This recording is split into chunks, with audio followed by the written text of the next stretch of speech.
Well, thank you so much. Maybe I'll take this off. Why not? Everybody else did.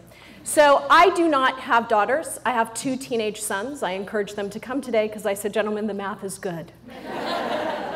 Apparently, they aren't that good at math because they're not here. So I will tell you this. I do not have daughters, but I have been a daughter. And I am a mother. And I was thinking a lot about this talk, and I thought of all these stories I could tell you about my own life and, my company and my show that I've toured. But really, I thought what would be most relevant to you sitting there today with your mother is how to use humor to manage your mother, right? Now, let me tell you a couple things about your mother. You're at a phase in life where, well, probably not you all, because most of your mothers are perfect, right? That wasn't supposed to be funny, right? And for all of you mothers, I'm sure your daughters are basically perfect as well, aren't they? Right. Here's the deal. So here's what I want you to know. When I was your age, I spent a lot of time saying things like, if it's not one thing, it's your mother, right? And I thought a lot of the times I was like, my mother knows nothing. My mother's crazy, right? See, right now, there are all these daughters, they're like, yeah, she knows my mother. Here's what I'm going to tell you. A lot of times, your mother is crazy. I'm a mother, and a lot of times, I am crazy. And you know why I'm crazy? Because I have children. Your mother wasn't crazy before you came along. Your mother was a sane, rational, hot, fabulous, interesting woman.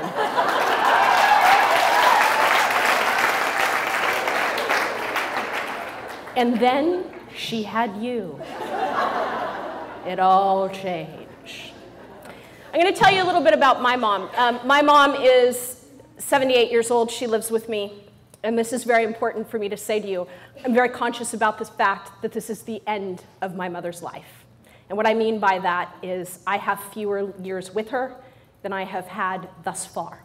So I'm very conscious of that. And when I was young, I didn't know that. I didn't appreciate that that day would come. I didn't think about how important all that was. And so I was just like a regular teenager. I thought she was crazy. I thought sometimes she had the IQ of a raisin, right? Because you do. You're like, why does... I like girls who are like, yeah, a raisin. Maybe not that high, but something like it. Maybe like a rock, right? And I used to think all these things, and I didn't understand how valuable my mother was, how smart she was. I thought I knew a hell of a lot. It turns out, you know nothing. And by the way, I thought I knew everything when I was 25. I knew nothing. Now, that makes me laugh. I'm like, what an idiot I was. As I reflect back, now I know something. And there are a couple things I know. I know that all relationships, all of them. How many of you have siblings? Those are great relationships, right? A lot of times your sibling relationship is all about trying not to kill them, right? You know what I like to tell my children? I'm like, if you're not good, I'm going to do to you what I did to your other sisters. They're like, what sisters? I'm like, exactly.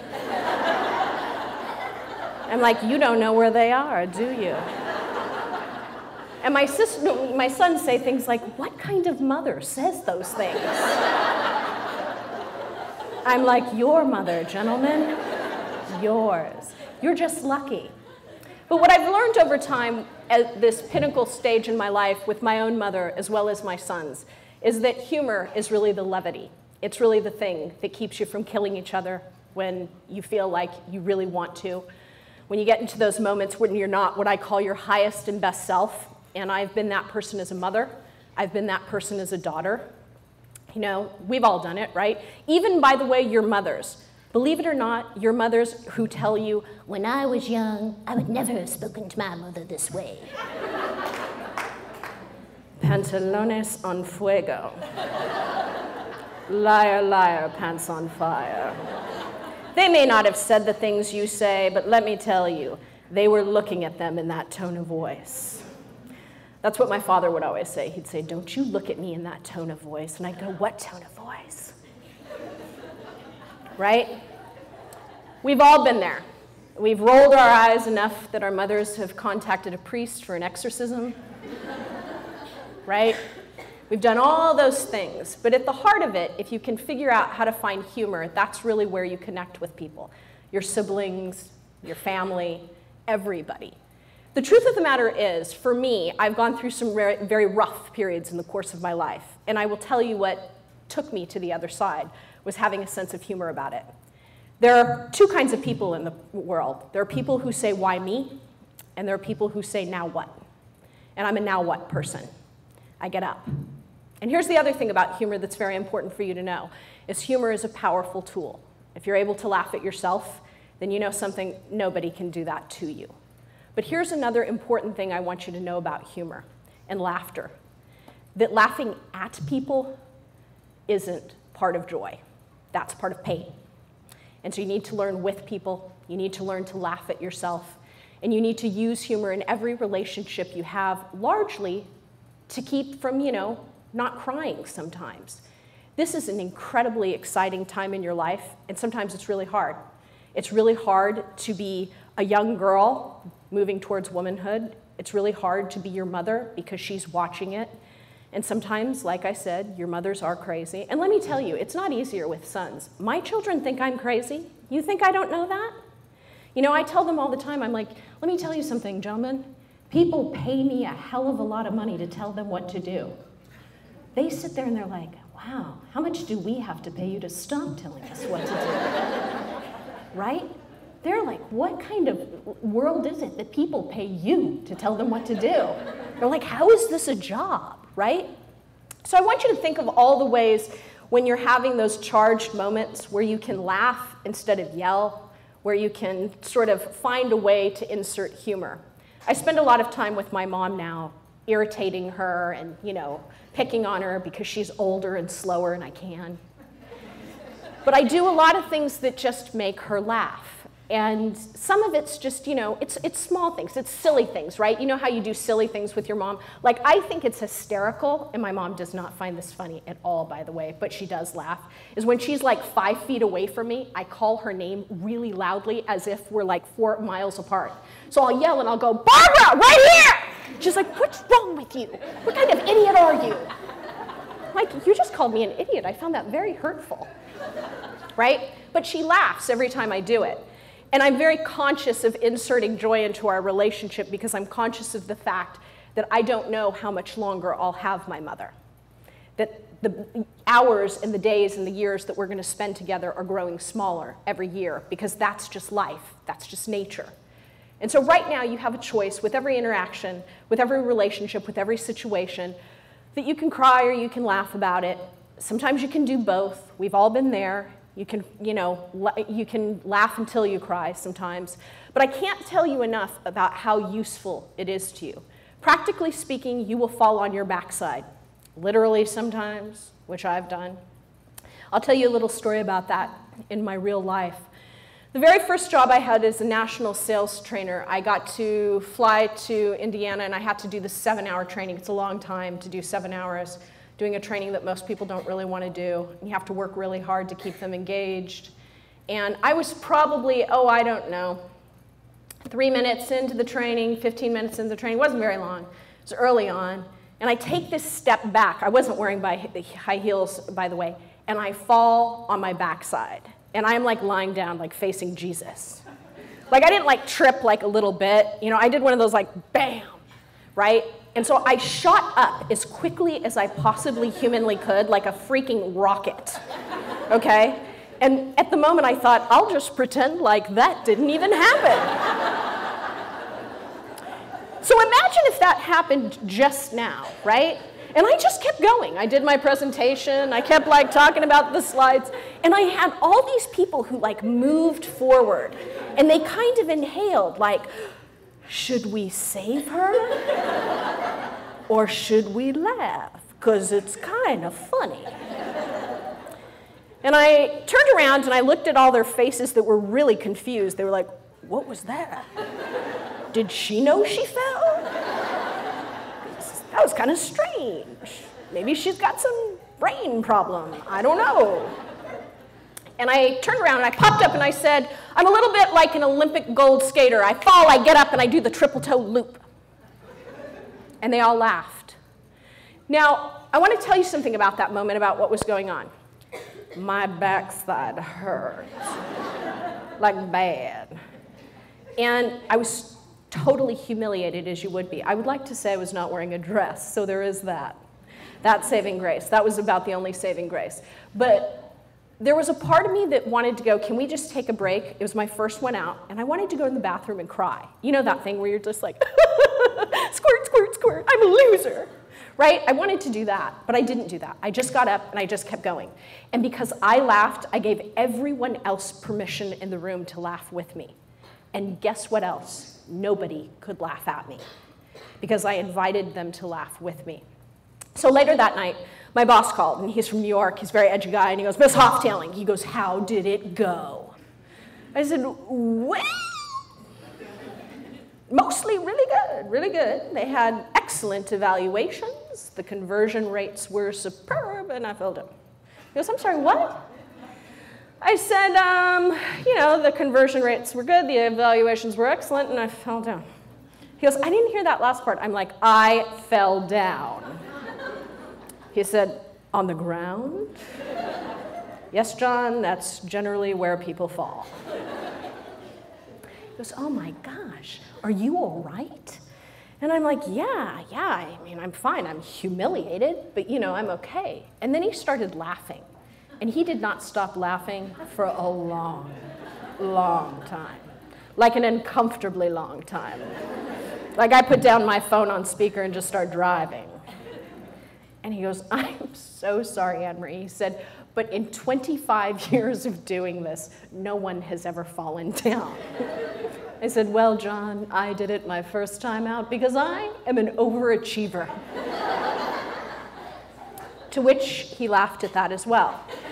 So why am I telling you that story? Because there's a darker side to that story. When you fall and you don't get up. When you fall and other people laugh at you, and it's hurtful, right? We've all been in that situation where, you know, your panties are exposed, right? And instead of someone coming behind you and pulling down your skirt, they're like, look at that girl showing her panties. You're like, that's helpful, thanks, sister, right? So you're gonna have these moments in life. They're gonna arise, they arise every day, and every single one of them is an opportunity to find laughter. The other thing that's so important about this, and by the way, this isn't life according to Anne-Marie Houghtailing. There's lots of neuroscience on this, you know. It speaks to your health, it speaks to your healing, all kinds of things, the health of your relationship. I'm not an expert on any of those things, but if you so choose, you can find lots of information about why this is so important. But the most important part is that people will want to be around you. You'll be more pleasant to be around, and life will get considerably easier for you. So when you're having all these moments with your mom or your sibling, and you're thinking, I don't even like this person right now. How can I be related to them? Because we've all had them, right? And if you didn't, bless you. I don't know who you are, but good on you. You know, tell me how you're doing it. But we all have them. But it's to find ways to just connect through humor. There are times that my children are driving me insane. And sometimes I'm a great parent, sometimes I'm able to laugh about it and joke, and sometimes I'm like, you are trying to get me to kill you right now, but I'm not going to do it, because I'd go to prison. So my new theory now is, last year this is what I've discovered, is what I threaten my children with is not punishment. Let me explain to you, mothers, that's just silly. Everybody gets angry. Now I just go, listen, I've got the afternoon free. I can come pick you up at school in one of my outfits. You know, the kind you'd rather die than have anyone alive know I'm your mother. I could do that today. Maybe I'll bring cupcakes to your high school class. Some Teletubbies or something like that. My kids are like, that's not funny. You wouldn't do that, right? I'm like, I might, if you make me crazy enough, right? See, now some of these mothers are now writing that down. They're like, that's good. I'm going to do that. Now the daughters are all scared. They were laughing before. They're like, this isn't funny at all. Make this woman stop. The reason I tell you that is there is an alternative to tension and yelling and all of these things, and the path is generally humor. It's not always easy to get there, but here's the deal. Here's the big secret. It's a choice. It's a decision all of the time. And it can't, it can't always happen. Sometimes you're going to blow it. Sometimes you're going to be, not your best and highest self. But I can't say enough to you about how that has impacted my life, where so many people figure out, hey, these are all the reasons I can't do it. I'm somebody who's always figuring out, give me one reason you can. I don't want to hear 50 reasons why you can't. I want you to give me one, just one reason why you can make something work. And laughter's a lot like that. It allows you all of this opportunity to approach the world and life entirely differently. I want to finish up a little bit with some stories about how I grew up. I grew up in a very different kind of place than my children grew up. I grew up in a culture of poverty. It's very, very different. Your highest goal in a culture of poverty is, quite frankly, to survive, to make sure that you get out okay. That's your job. It wasn't always a safe place for me. And so I had to be hyper conscientious of my safety. I had to be hyper conscientious of every decision I was making. But I will tell you that humor was part of that journey, and it protected me and it kept me safe along the way. And it made me stronger. It was not always easy. There were tough moments. I came across tough people that were really, really unkind to me. And what I learned is I learned to deflect it with humor. And as I look back in those times, I don't know how I learned that or where I learned that, but I will tell you that served me better than practically anything. And let me tell you something. While we all tell our kids like, oh, brush it off, do all these things, right? There's a wonderful quote by Emerson that says, you are behaving so loudly, I cannot hear a word you are saying. So don't tell your children what to do. Be who you want them to be. So when you're on the freeway and somebody's cutting you off and you're cutting them and you're like, and they're yelling, they're flipping you off and you're like, right? You have a choice. You have an absolute decision. Do you want to know what I do? I go, hey, like, call me. Like, I love you. And they like pull up, they're like, no, I hate you. I want you to die. I'm like, stop. Stop yourself. Call me. You're cute, right? You're cute when you're all angry like that, right? And why do I do that? It's because that person doesn't have any power over me. And that's how you diffuse nasty people in the world, by the way. I do a lot of traveling. I travel all over the world. Pretty soon I'm going to be flying to Amsterdam on the 17th. And let me tell you, there is no place where people are more tense and nasty than on airplanes and in airports. Like, they're crazy. They say irrational things, right?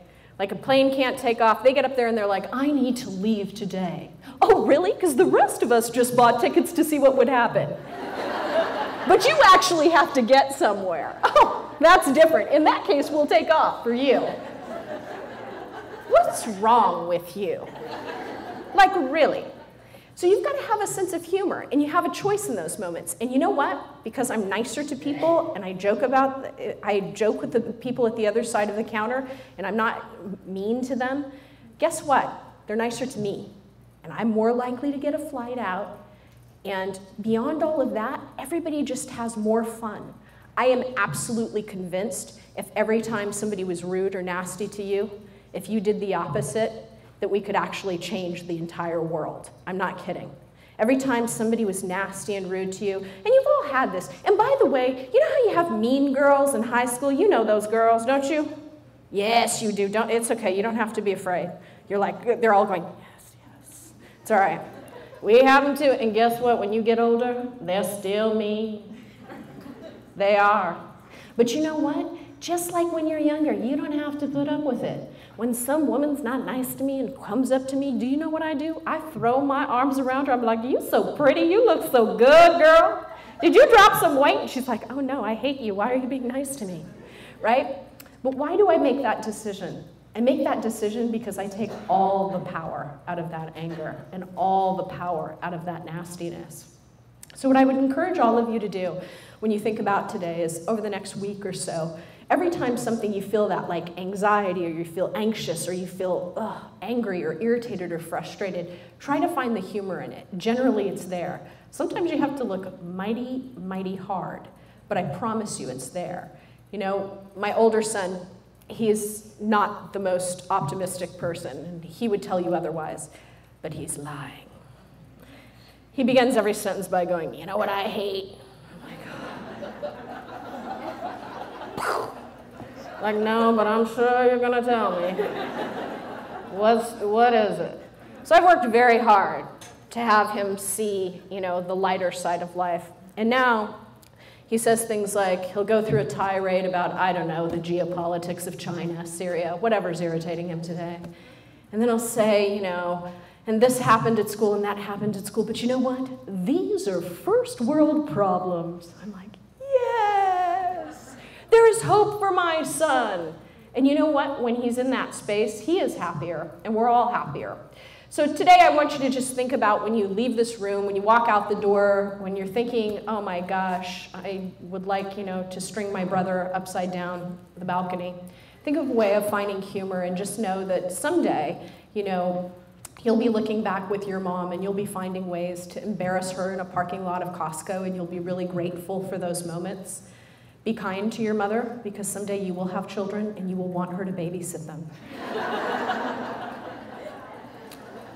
And you think that's not a big deal? Let me tell you something. People who do not have good relationships with their mother come to my house and they try to recruit my mother.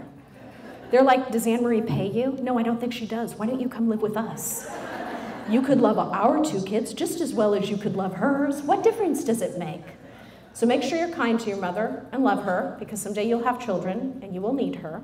And make sure you're kind to your daughters, because someday they're going to have to take care of you. And you don't want them saying, I'm going to send you to Shady Pines. They care, so I don't have to.